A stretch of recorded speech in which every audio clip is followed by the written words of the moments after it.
dia, pessoal. O carro tá com um barulhinho aí que eu não consigo identificar onde é. Isso é na correia, isso é de polia aí, ó.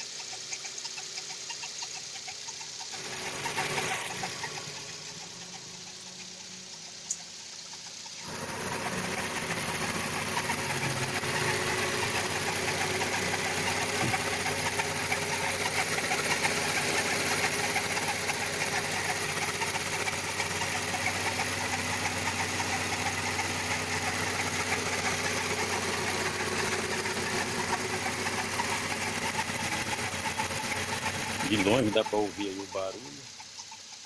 E esse barulho que deu aí quando eu troquei a correia dentada aí.